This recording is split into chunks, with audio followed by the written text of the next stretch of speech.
Hello, Lucy here. Just a reminder to hit that subscribe button so you never miss an episode. Whether you're new here or a regular listener, thank you for being part of this journey. We have got so many incredible guests lined up, so stay tuned and subscribe now.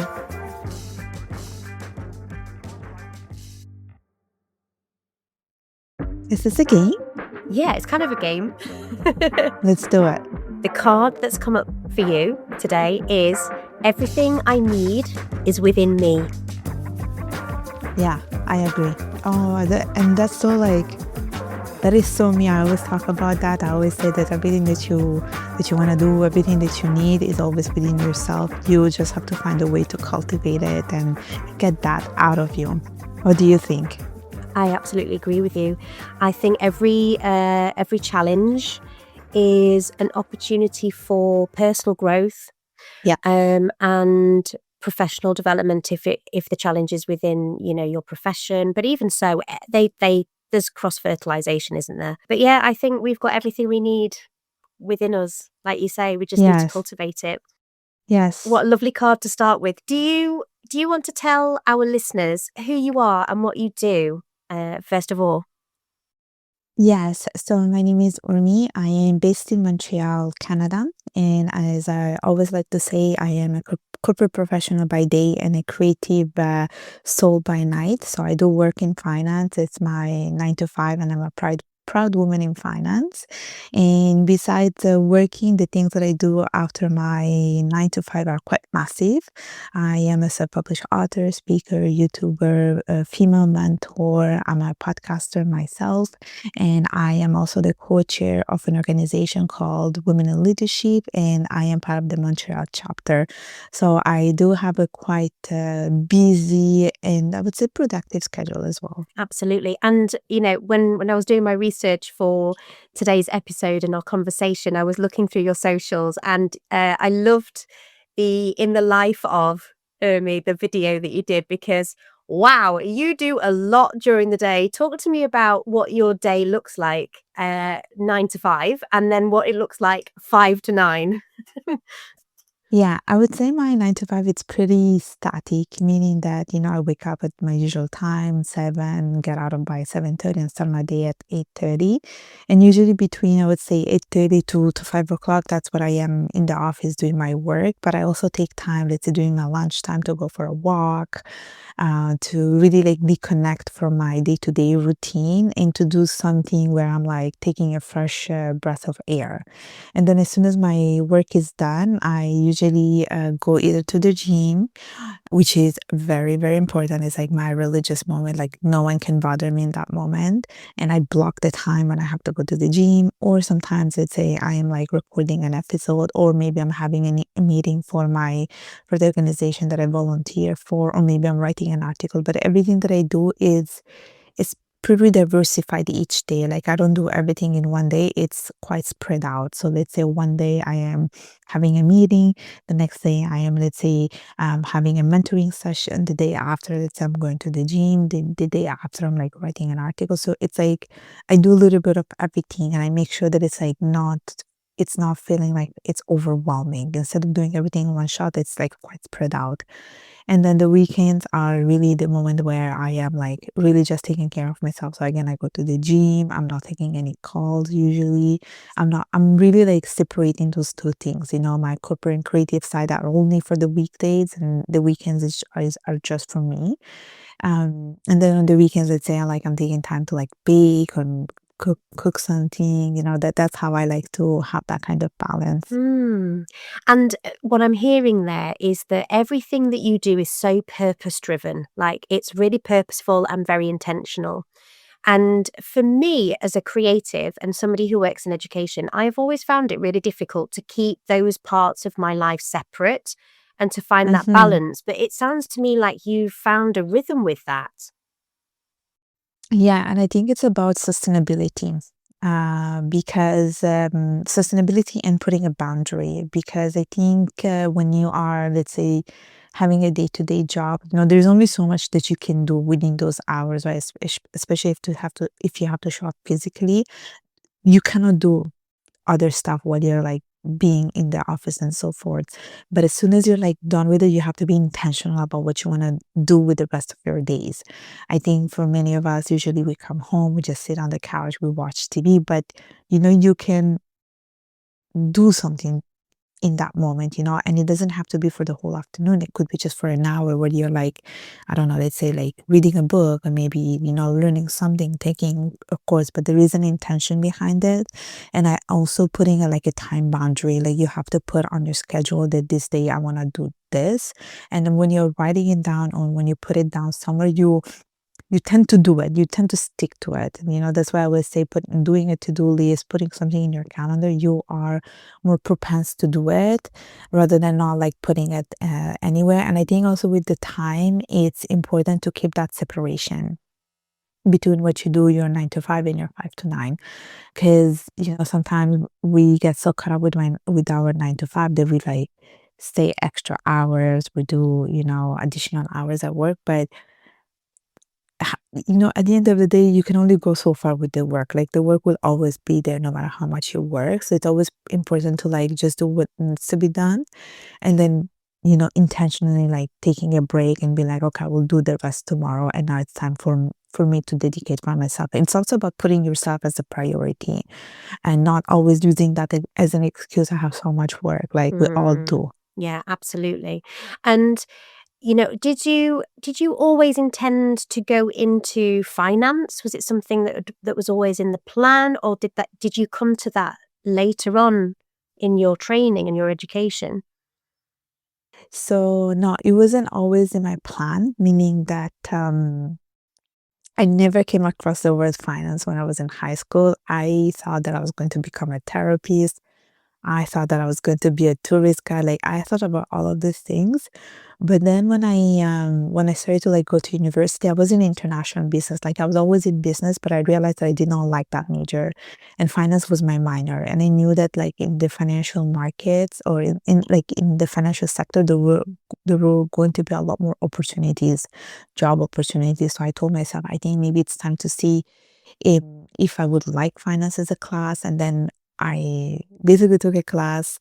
I realized how much in love I was with it. And by the way, I was like, this is love at first sight. I'm just going to go ahead and make it my major. And it's a decision that I will never regret. Like, I just love being in finance. I love taking my finance classes. I remember like listening to my professors, going to my exam and being very happy about it.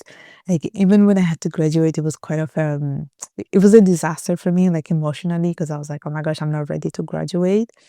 And yeah, it was very hard. Like I remember even after I graduated, I kept going back to my university, like just to, walk around the buildings and bring back those memories of me being a student.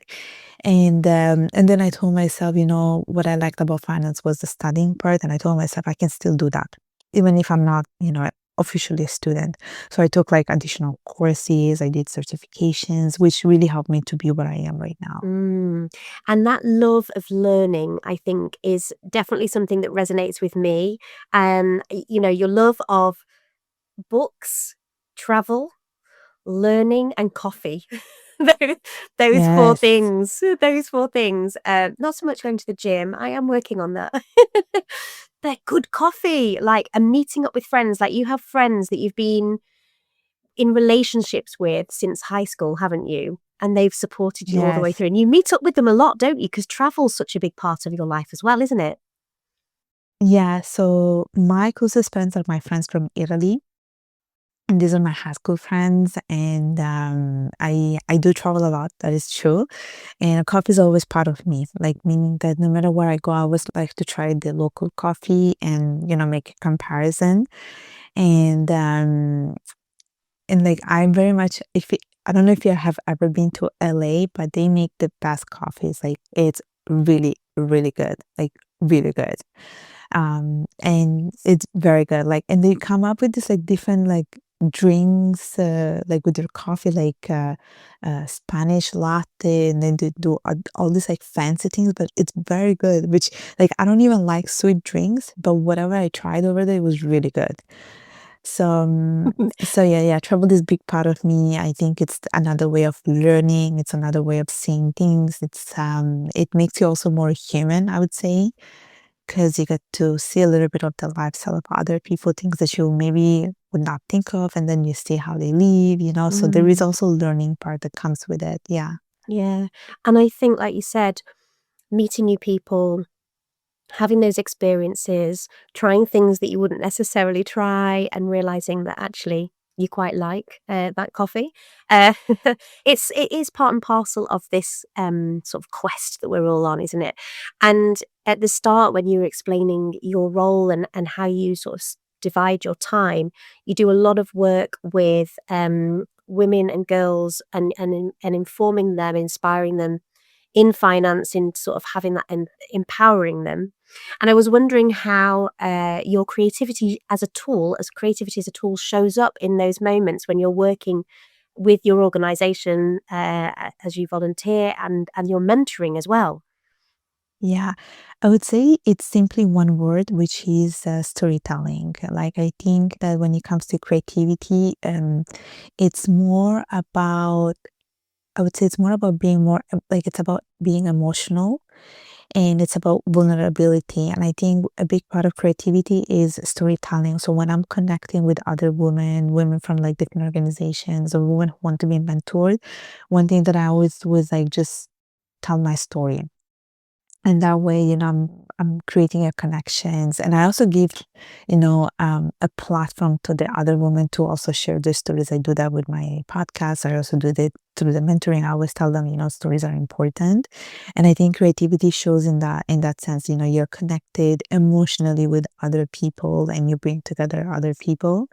And I think it's important, it's important, especially when you are planning to become a leader. Like, you always want to make sure that you're leading with empathy, you are leading with intention. It's not about, really rigid structure or hierarchy. And creativity shows in many different things. And I think it's just going to be part of our life because creativity is more about being expressive. Yes. That's how I see it. Yeah. Mm. Yeah. And why it is so important to have more women in leadership roles, because I feel like we have this in abundance. We have this ability, not to say that men can't be empathetic, compassionate, expressive, creative. Of course they can. We all can be, can't we? But, we do need to ensure that, the right people get into positions of power where they can lead with compassion. Yeah, we lead with empathy and with compassion. I think men, they they lead in a different way, and sometimes it comes across very hierarchical, very rigid, very strict. But I think us, there is more of an empathy and compassion part that I think men do not carry well. So we just lead differently, and like you said, I think we need more women in leadership position because of the diversity and because we want to feel heard and seen. And sometimes having, just men in leadership position, a lot of our concerns are not being addressed because decisions are made from their point of view and not from our point of view. So we don't feel like we're being included in the whole decision process. So we need more women so that our address can be met. Yeah. And as because you co-chair, don't you, the Women in Leadership? Yes, Is that right? yeah, sorry. Yes, I'm the co-chair with another team member.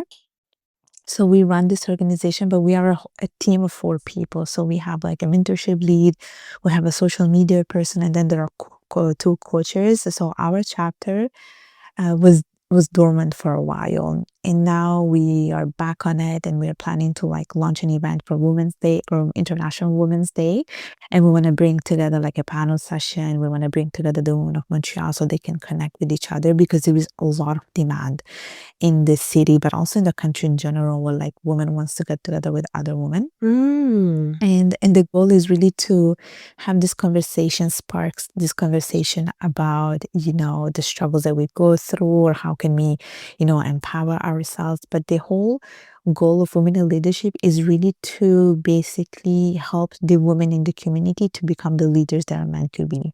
This is what we do.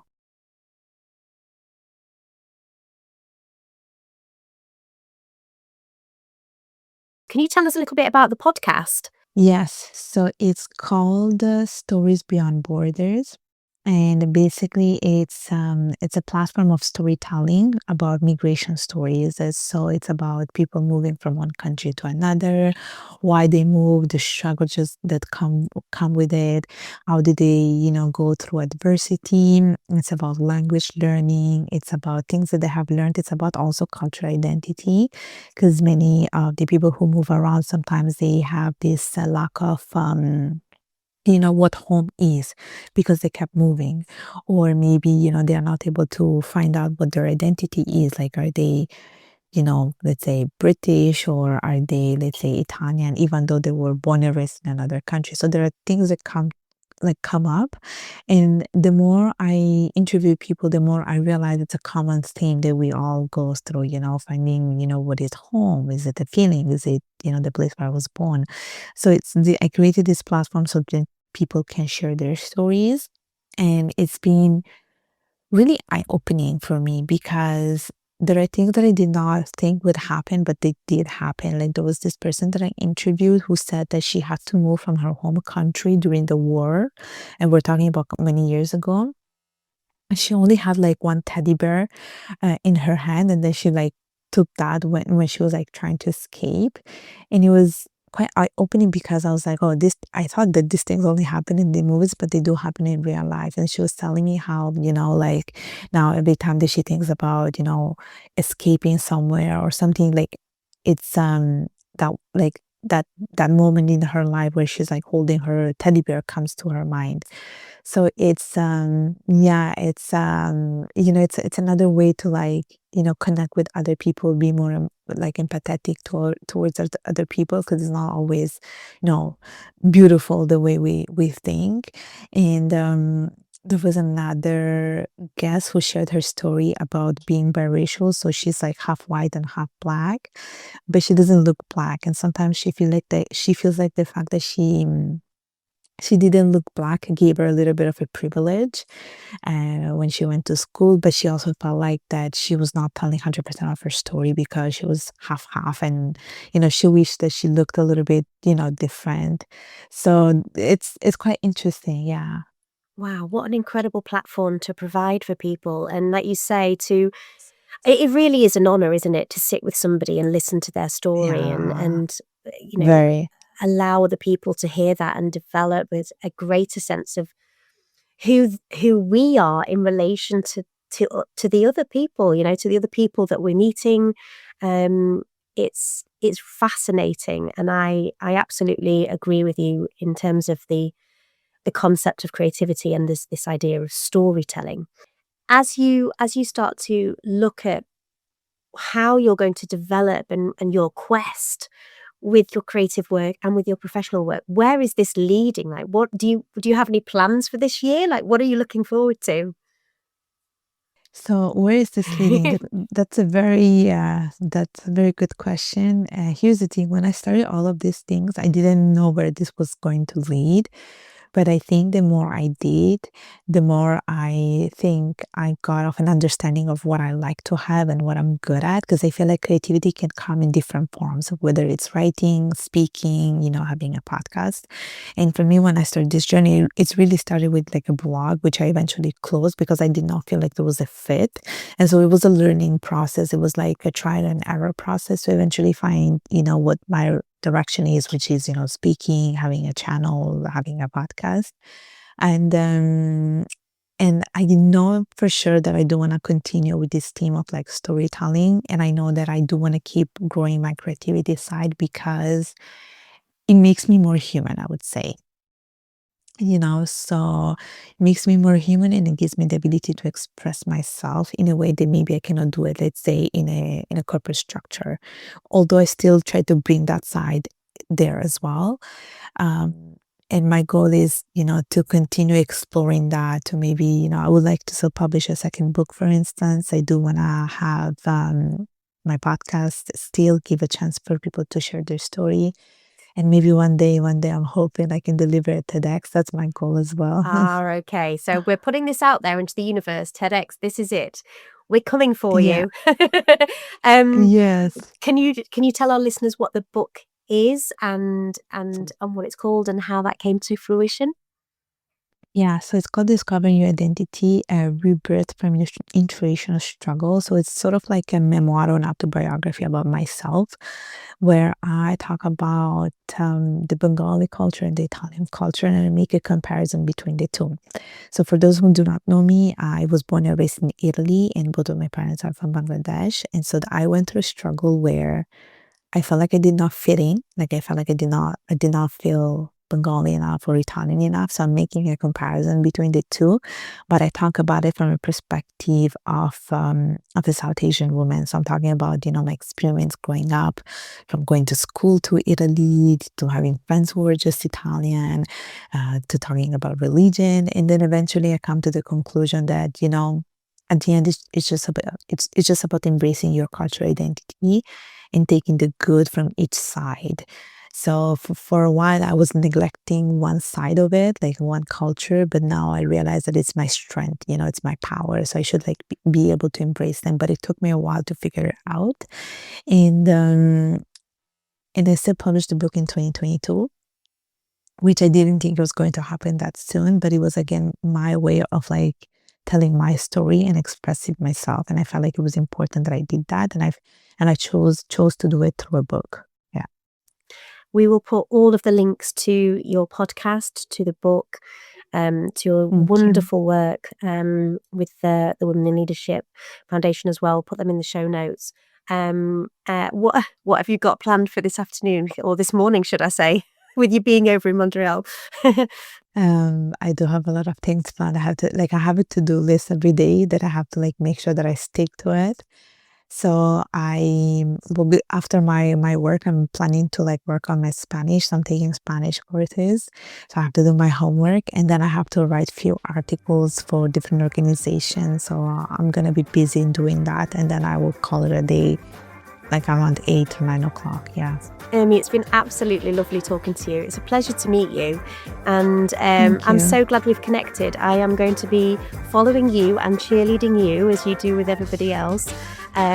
Do check out the show notes for all the information and head over to Urmi's socials as well. You can see what she's doing. Let's stay in contact here in Thank the you. wilderness.